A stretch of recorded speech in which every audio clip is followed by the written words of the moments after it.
राधे राधे। बोलो राधा गोविंद भगवान की। सर्वप्रथम मैं भाई देवराज जी जिंदल, इनके परिवार के जन मित्रों को सबका आभार राधिका सेवा संस्थान की तरफ से प्रकट करना चाहूँगा कि भव्य मंडप में भागवत कथा सुनने का अवसर हमें प्राप्त हुआ है। अभी हमारे मध्य भाई वैश्य रामवरदास जी सिंगल, राम बाबू अमीरिया जी मुझे नजर आ रहे हैं, कृपया आप साइड में आ जाएं प्लीज। आप लोग भी एक बहुत बड़ी धर्मशाला और मंदिर का निर्माण करने जा रहे हैं। मैं बीच में पहले इसी से शुरू कर दूं, और बहुत ही अच्छा एक कार्य, महाराज की कथा भी कुछ दिनों में वहाँ होगी, आप सब लोगों को आमंत्रित करेंगे। मैं सर्वप्रथम तो महाराज की 410वीं कथा है, मतलब बहुत कम लोगों को ऐसा अवसर मिला होगा जो 410 भागवत कर पाए।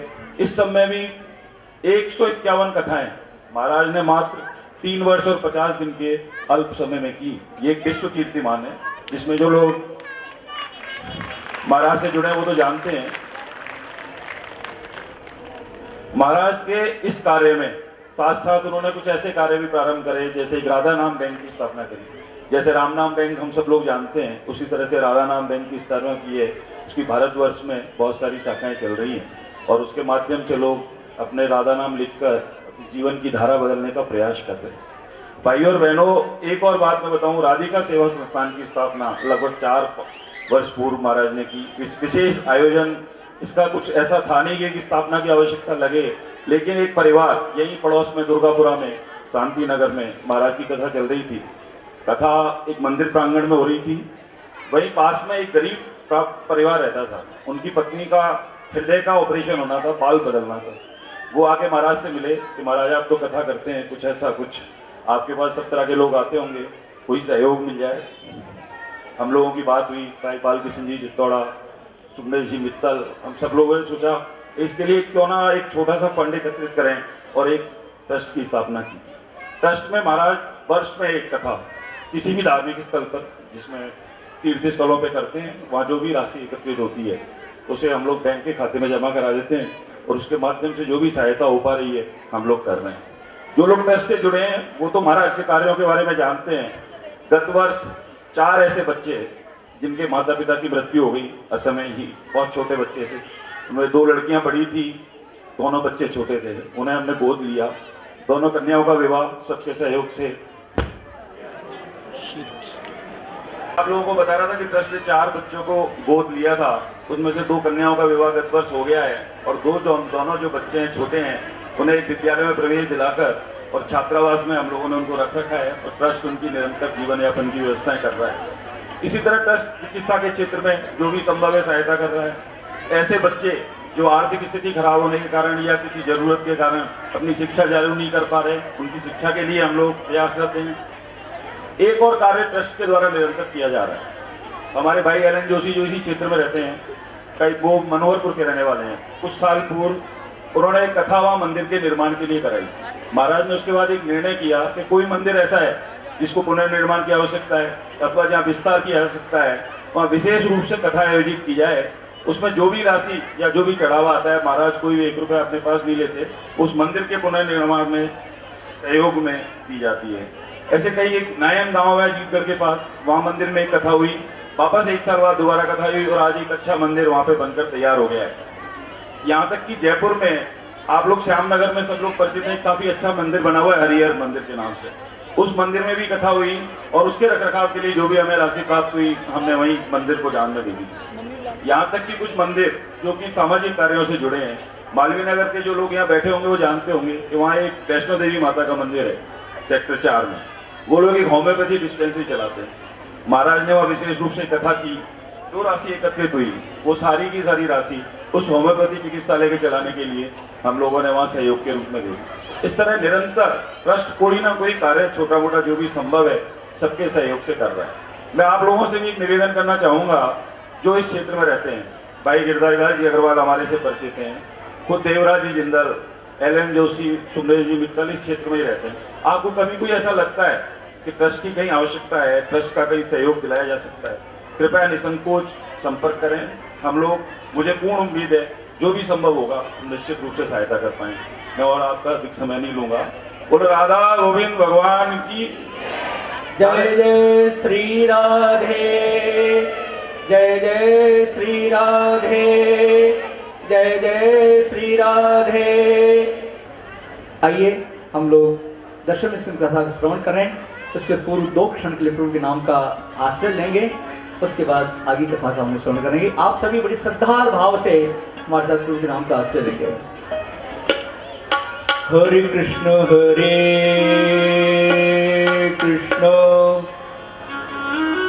कृष्ण कृष्ण हरे हरे,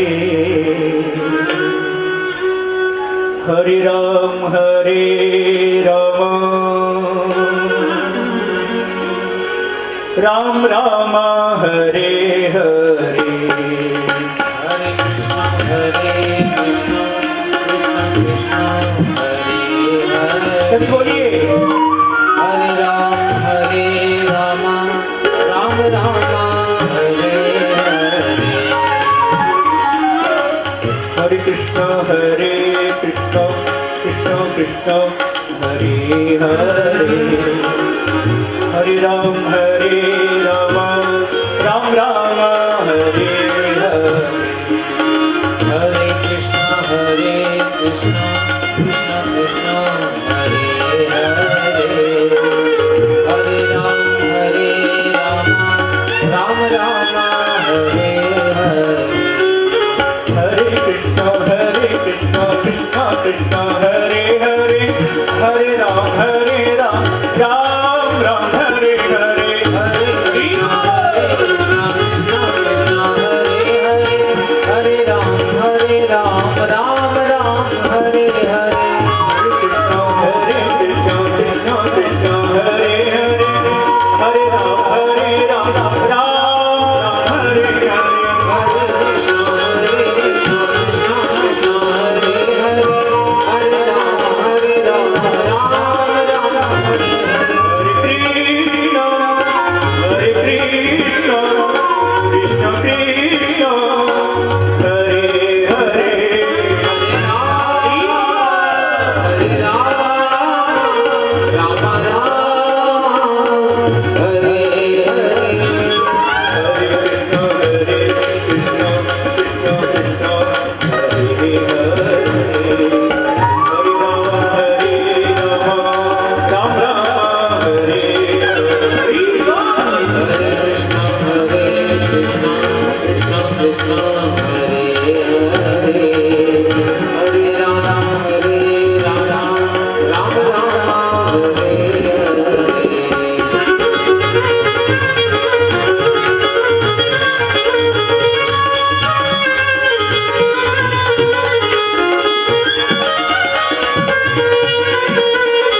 कृष्ण कृष्ण हरे हरे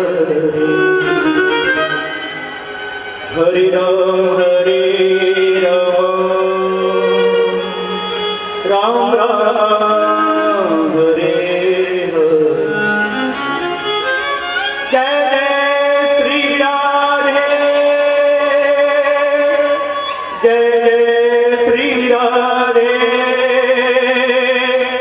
जय जय श्री राधे। वृंदावन बिहारी लाल की, राधा रमण लाल की, राधा गुम भगवान की। नवें स्कंद को प्रणाम करके दशम स्कंद में प्रवेश किया गया। दशम स्कंद भागवत का फल है। श्री सुखदेव जी महाराज दशम स्कंद में आनंद से खिल गए। दशम स्कंद भगवान श्री कृष्ण का हृदय है। इस स्कंद में श्री कृष्ण की उन लीलाओं का वर्णन किया गया है जिनके श्रवण मात्र से अनेक जीव प्रेम में पागल हो गए। हमारे संतों का कहना तो यहाँ तक है, नवम स्कंद तक की कथा श्री सुखदेव जी महाराज ने सुनाई थी और दशम स्कंद कथा तो स्वयं भगवान श्री कृष्ण ने ही सुनाई थी। राजा परीक्षित सुखदेव महाराज से प्रार्थना करते हैं, गुरुदेव आपने सूर्य वंश और चंद्र वंश के राजाओं की कथा सुनाई, लेकिन चंद्रवंशी श्री कृष्ण की कथा आपने बड़े संक्षेप में सुना दी। जिस कृष्ण कथा को सुनने के लिए मैं 4 दिन से भूखा प्यासा बैठा हूं, वो कृष्ण कथा आपने बड़े संक्षेप में सुना दी।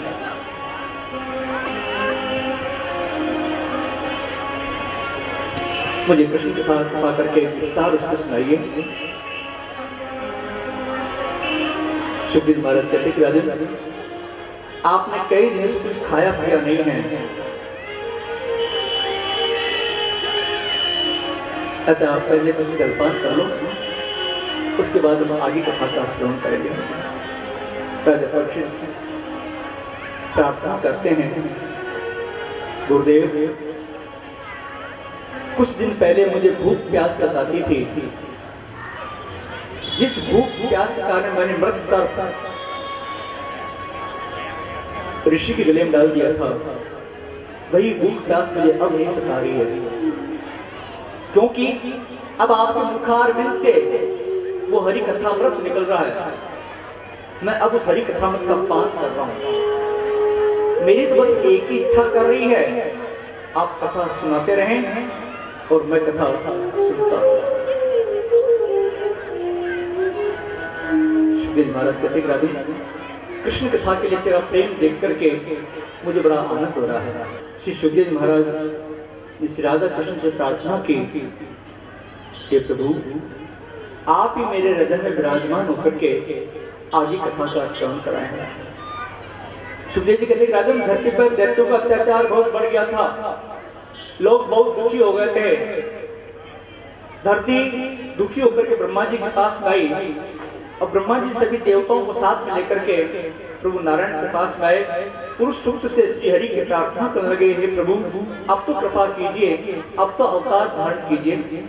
प्रभु ने कहा, मैं कुछ ही समय में वसुदेव देव के अवतार लूंगा, तुम सभी देवताओं को साथ में लेकर मेरी सेवा करने के लिए वहां तैयार रहना।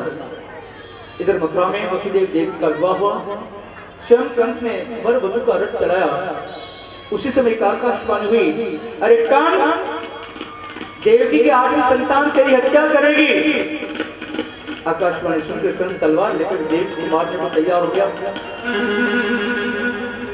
वसुदेव जी कंस को समझाते हैं, राजन जिसका जन्म हुआ है उसकी मृत्यु तो निश्चित है, जो जन्मा है वो तो मरेगा। इसलिए संतगण मृत्यु को टालने का प्रयास नहीं करते हैं, मृत्यु को सुधारने का प्रयास करते हैं। वैर और वासना का त्याग करके प्रभु का स्मरण करते जो मरता है उसी की मृत्यु सुधरती है। राजन देवकी को मारने पर तुम अमर तो होने जाओगे, और देवकी तो तुम्हारी मृत्यु का कारण है नहीं, तुम्हारी मृत्यु का कारण है देवकी की 8वीं संतान। मैं तुम्हें एक वचन देता हूं, मैं देवकी की प्रत्येक संतान तुम्हें लाके के सौंप दूंगा, इससे तुम स्त्री हत्या के पाप से बच जाओगे। कंस सोचता है वसुदेव जी बात तो ठीक कह रहे हैं, सुदाव से सहमत हो गया, देवकी को छोड़ दिया। वसुदेव जी घर आ गए। समय आने पर पहले बालक का जन्म हुआ, जिसे वसुदेव जी लेकर के कंस के पास में आए। कंस छोटे से बालक को देखा, उसका हृदय पिघल गया, सोचने लगा तो पहला बालक है, मेरा काल तो 8वां बालक है, इससे मुझे कोई भय नहीं है। वसुदेव जी कहने लगा, वसुदेव जी आप 7 बालकों को अपने पास में रखना, मुझे तो 8वां बालक ला दे देना, मेरा काल तो 8वां बालक है। वसुदेव जी उस बालक को लेकर घर आ गए। इधर नारद सोचते हैं कंस इस प्रकार अच्छे कार्य करता रहा, उसका पाप का घड़ा जल्दी भर नहीं पाएगा, इसका पाप का घड़ा जल्दी भरेगा नहीं तो प्रभु जल्दी अवतार लेंगे भी नहीं। प्रभु किसी को नहीं मारते हैं, ध्यान रखना, मनुष्य का पाप ही मनुष्य को मारता है। इसलिए अपने जीवन में सदैव 2 से डरना और किसी से मत डरना, एक पाप से और एक ईश्वर से।